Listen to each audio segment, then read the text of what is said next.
కొంత డిఫర్ అయ్యారని అంటూ ఉన్నారు. ఎందుకు చెప్తా ఉన్నానంటే ఇవాళ సాయంత్రంలోపు చాలా డెవలప్మెంట్స్ మారే పరిస్థితి ఏపీలో కనపడతా ఉంది దేశవ్యాప్తంగా. ఏం జరగవచ్చు? కార్పొరేట్ శక్తులు అనేది మనం కొత్తగా సార్ శ్రీనివాస్ సార్, మీరు కూడా చాలా రాజకీయాలు చాలా దగ్గరగా చూస్తారు. కాంగ్రెస్ పార్టీ 50 సంవత్సరాలు పరిపాలించినప్పుడు నెహ్రూ కాలం నుంచి కూడా ఈ కాంగ్రెస్ పార్టీ టాటా బిర్లా ప్రభుత్వాలు అని చెప్పుకున్నప్పుడు యూపీఏ గవర్నమెంట్లు కూడా రిలయన్స్ ఎవరితోటి ఉంది? రిలయన్స్ యూపీఏ గవర్నమెంట్ ఉంది, కాంగ్రెస్ పార్టీ. ఎవరు అధికారంలో ఉంటే వాళ్ళు కొంత ఈ కార్పొరేట్ శక్తులు అనేది దగ్గర వస్తాయనేది దేశమంతా తెలుసు. సో వాళ్ళ మరి ఇప్పుడు అదానీ గారు తప్పు చేస్తే లేదా రిలయన్స్ తప్పు చేసినా ఎవరైనా తప్పు చేసినా దేశంలో చట్టాలు ఉన్నాయి, కోర్టులు ఉన్నాయి, న్యాయం ఉంది. కాంగ్రెస్ పార్టీ ఒక ప్రధాన ప్రతిపక్ష పార్టీగా వాళ్ళపైన కేసులు వేయచ్చు, దోషులు నిలబెట్టవచ్చు, ఏదైనా ప్రయత్నం చేయొచ్చు. అధికారంలో ఉన్నప్పుడు ఇక్కడ తెలంగాణలో టీఆర్ఎస్ ప్రభుత్వం వచ్చినప్పుడు ఏ శక్తులు ఆయన చుట్టూ ఉంటాయి? సహజంగా కాంట్రాక్టర్లు, రకరకాల వ్యక్తులు అందరూ అధికారం దగ్గర ఉన్నప్పుడు వాళ్ళ పనుల కోసం రకరకాల చట్టాల కోసం పోతుంటారు. అది కాదు. ఇప్పుడు ఇంతకుముందు నేను మహేష్ గారు చెప్పినటువంటి విశ్లేషణ విన్నాను. ఈ కాంగ్రెస్ ప్రభుత్వానికి ఇవాళ ఉన్నది ఒక 90-95 సీట్లు పార్టీగా యూపీఏ కాకుండా. మాకు 240-239 అనుకుందాం. Democracy as per constitution democracy single largest party మేము బీజేపీకి ఉన్నాం. మమ్మల్ని కాదని ఒకవేళ ప్రయత్నం చేసి గతంలో కూడా చేసింది ఈ పార్టీ కాంగ్రెస్ పార్టీ. గతంలో 1989 కానీ 90 కావచ్చు ఆ సందర్భంలో చేసి చివరికి భారతదేశానికి సంబంధించినటువంటి అస్థిర ప్రభుత్వాన్ని సృష్టించి భారతదేశానికి సంబంధించినటువంటి బంగారాన్ని ఇతర దేశాల తాకట్టు పెట్టి 10-15 రోజులకు మనం ఫారిన్ ఫండ్స్ తెచ్చుకొని పెట్రోల్ని డీజిల్ ఇంపోర్ట్ చేసుకున్న వాతావరణాన్ని కూడా చూసాం మనం.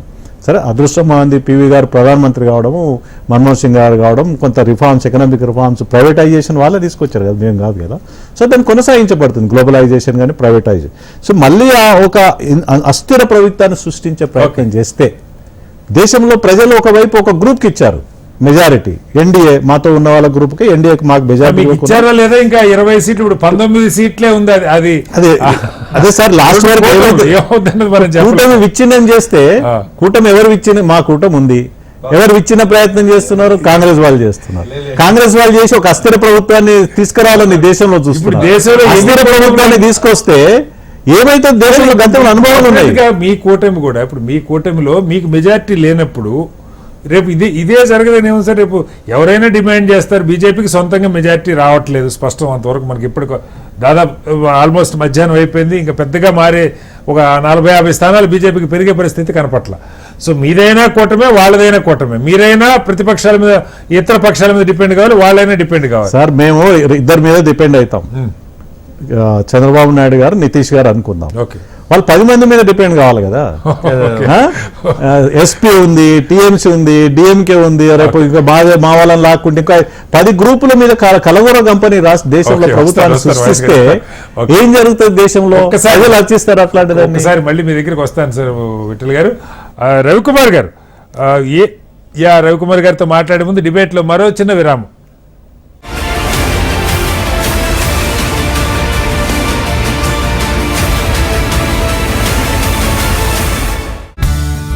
హైదరాబాద్ సిటీకి దగ్గరలో యుగంధర్ రియల్ స్టోన్ వారి RRR river side, front side ventures, Peddapur, సంగారెడ్డిలో కలవు. మీ అనుబంధమే మా బలం, మా నాణ్యతే మీ నమ్మకం.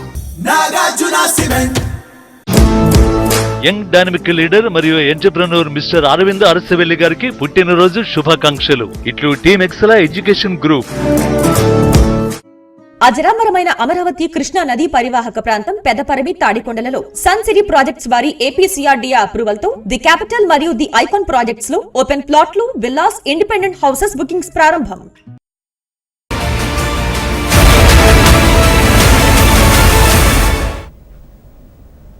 వెల్కమ్ బ్యాక్ టు ఓటర్ తీర్పు 2024. రవికుమార్ గారు, ఇప్పుడు మనకి రాష్ట్రాల్లో, కొన్ని రాష్ట్రాల్లో పరిస్థితి చూస్తే చాలా విచిత్రంగా ఉంది. మోడీ, అమిత్ షా గారి సొంత రాష్ట్రం గుజరాత్లో 26లో 2 సీట్లు పోతా ఉన్నాయి. మధ్యప్రదేశ్ పెద్ద రాష్ట్రం, ఎందుకంటే అక్కడ శివరాజ్ సింగ్ చౌహాన్ గారిని కాస్త ఇబ్బందికరమైన పరిస్థితి క్రియేట్ చేశారు. ఆయన అభ్యర్థిత్వాన్ని కూడా ప్రకటించలేదు మొన్న మధ్యప్రదేశ్ ఎలక్షన్లో 2-3 దఫాల దాకా. బట్ స్టిల్ అక్కడ 29కి 29 తీసుకురాగలుగుతున్నారు. బహుశా అక్కడ కీలకమైన ముఖ్యమంత్రి ఎవరున్నా కూడా శివరాజ్ సింగ్ చౌహాన్ గారిది అక్కడ హవా. సో దీన్ని ఇప్పుడు బీజేపీలో ఈ 240 సీట్లు కూడా బీజేపీకి సొంతంగా రాని పరిస్థితుల్లో 30-35 స్థానాలు ఇప్పటికే తక్కువ కనపడతా ఉన్నాయి.